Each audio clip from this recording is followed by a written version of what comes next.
On October 10th, 2007, a star was born. Team Fortress 2 was released and received rave reviews. And on October 10th, 2017, TF2 turns 10 years old. But the game we know today is far different from the game that came out back in 2007. So today, as a way of saying happy 10th birthday to Team Fortress 2, we're going to be looking at the top 10 most significant updates that changed TF2 the most since it released 10 years ago. 10. At number 10, we've got the Engineer update and the Pyro update. Although these are two entirely separate updates, they are significant for very similar reasons, so I think it's fair enough for us to bung them together. When TF2 first launched, it came out with only the default weapons, and there was no class-based achievements. Instead, the achievements and the first unlockable weapons for each class were added over time in class-specific updates. So, the Pyro update of June 2009 added the backburner, the flare gun and the extinguisher, and the Engineer update of July 2010 added the Frontier Justice, the Wrangler, Southern Hospitality and the Gunslinger. Not only did both of these updates include the first unlockable weapons for each of the classes, but they were also weapons that allowed those classes to be played in quite substantially different ways, Engineer especially. And the reason that I picked these two particular class updates over any of the others, although a couple will show up later in this list, is because they both made significant mechanical updates to their respective classes. For the Pyro, the ability to air blast was added. Before this update, Pyro could literally only WNM1. For the Engineer, the ability to pick up buildings was added. I'm very grateful that the times of only being able to build full-size sentries and not being able to move them once you built them are behind us. 9!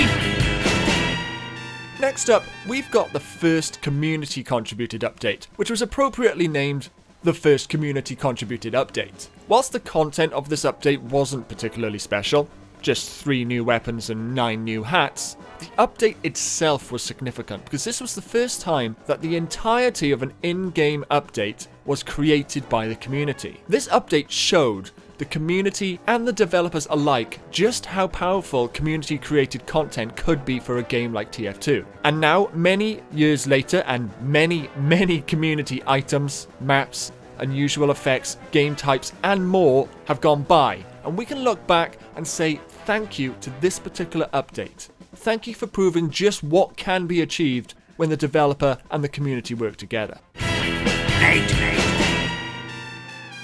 In at number 8 is another precedent-setting update, TF2's very first Halloween event. This update added our first Halloween event map, which was a regular map with some Halloween extras such as exploding pumpkin bombs and ghosts which boo the player. Although Halloween bosses wouldn't be a thing for at least another year, this update was another case of proving to the developers and the community that an annual Halloween event was worth the time it takes to produce. Who the hell am I kidding? This update added the gibbous for crying out loud. If anything, I should move this update higher in the list. 7.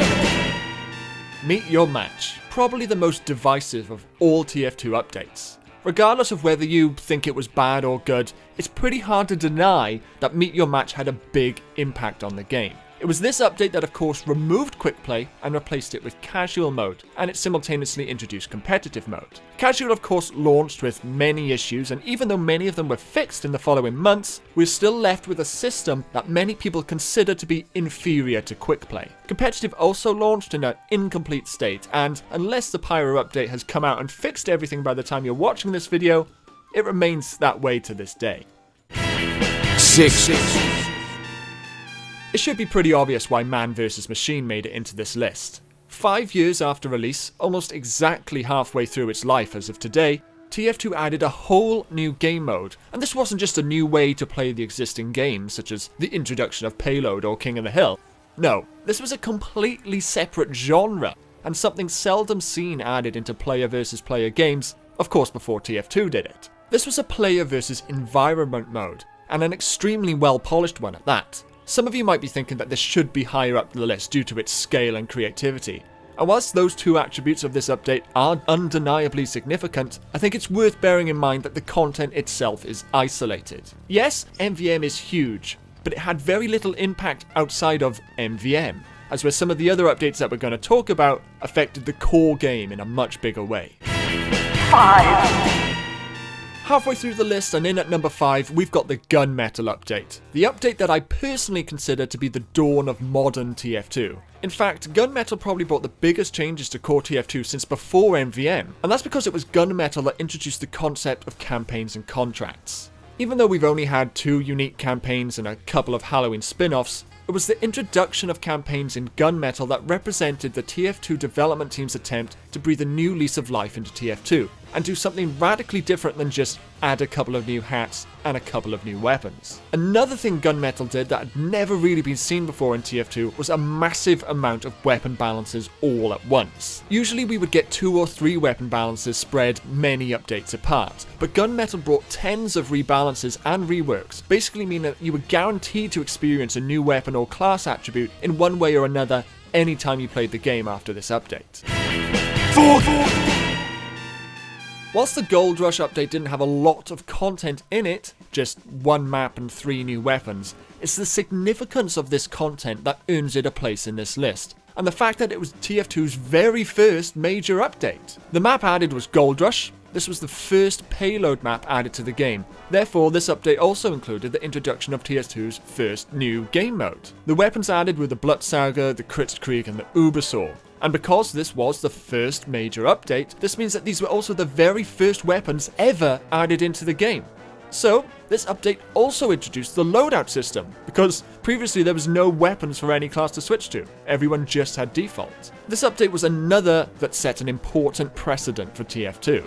Class packs were well received and enabled new ways to play each class, and they would continue to be released for another 2 years. Payload was enjoyable and interesting and remains today one of TF2's favourite game modes, and of course, free, regular, major updates in general are what keep this game alive at all, and this major update, the very first one, should hold a special place in all of our hearts.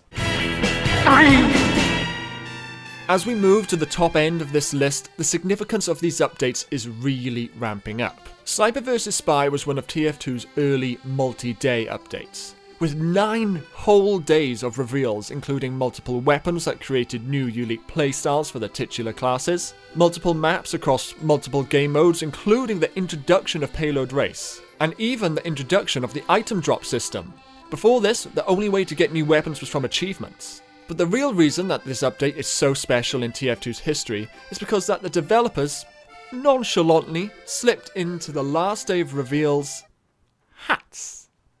That's right, it's hard to believe that once upon a time there was no hats in this game, but here we are, around 18 months after the release, the first 9 cosmetics were added to TF2. Hats are synonymous with TF2. Everyone who knows about TF2 knows about hats. But it's not just their existence that makes them so fundamental to TF2's formula. There's something else. And that something else was added in our number 2 most significant update.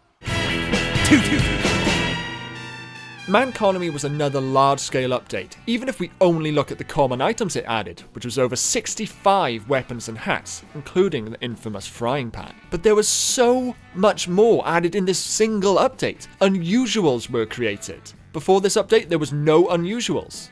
But that's because there was no way to get unusuals. And that's because the Mann-conomy update also added crates to TF2. Before this update, there was no way to open crates. And that's because there was no way to get keys. The Mann-conomy update even added the in-game store. And I'm sure some of you can see where I'm going here. Before this update, there wasn't any way to buy things on the store. And that's because there was no Steam wallet. This update was so big, it even came alongside updates to Steam itself with the addition of the Steam wallet. But that isn't even everything. The final big thing that the Mann-conomy update added to TF2 was the ability to trade items. And it's that which I believe has allowed TF2's hat legacy to become so well known and so critical to the identity of TF2 today. The creation of a huge digital economy, a whole trading game, is just as much a part of TF2 as the part where you do all the shooting and stuff. And to many people, trading is even more important than the core game. There can be only one! So, what the hell could be bigger than an update that added crates, keys, the in-game store, 65 weapons, unusuals, the Steam wallet, and the ability to trade?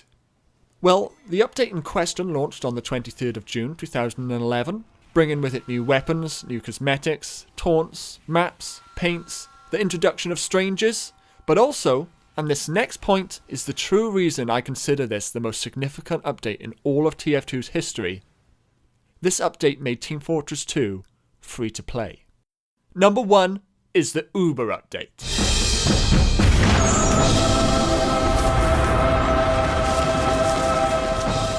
Now on the surface, you might be thinking that a game going from a few dollars cheaper on Steam is no big deal. But the impact of a well-supported game becoming free-to-play should not be underestimated. In fact, I can almost guarantee that the majority of you even watching this video either wouldn't play or maybe wouldn't have even heard of TF2 if it had never become free-to-play. And there are stats to back this up. Gabe Newell, when interviewed by PC Gamer in the months following the Uber update, confirmed that TF2's player base increased by a factor of 5 after it became free-to-play. The amount of people playing this game multiplied by 5. But perhaps even more importantly than player numbers was the money. Gabe points out that free-to-play games normally only get 2 to 3% of players who ever purchase something, but with TF2 they noticed that this was more around 20 to 30%. Long story short, going free-to-play made TF2 earn Valve a lot of money. But why should we even care about that as players? Well, if it wasn't for the Uber update adding so many players and so much money-making opportunities, then it's a very real possibility that Valve would have already stopped updating and supporting TF2. Here we are, 10 years after this game released, and we're still getting major content updates every year. And so many people play this game every day, and they watch and they engage in TF2 content. And they're only able to do that because this game is completely free. The Uber update really is to thank for TF2 being in such a powerful position that it is in today. So there you are everybody, the top 10 updates that have had the biggest impact on TF2. And you might not agree with this list and that's absolutely fine.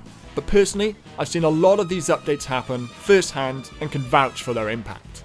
Other than, please don't forget to subscribe and check out my other videos, I have just one thing left to say and I hope you join me in saying happy birthday Team Fortress 2, happy 10th birthday.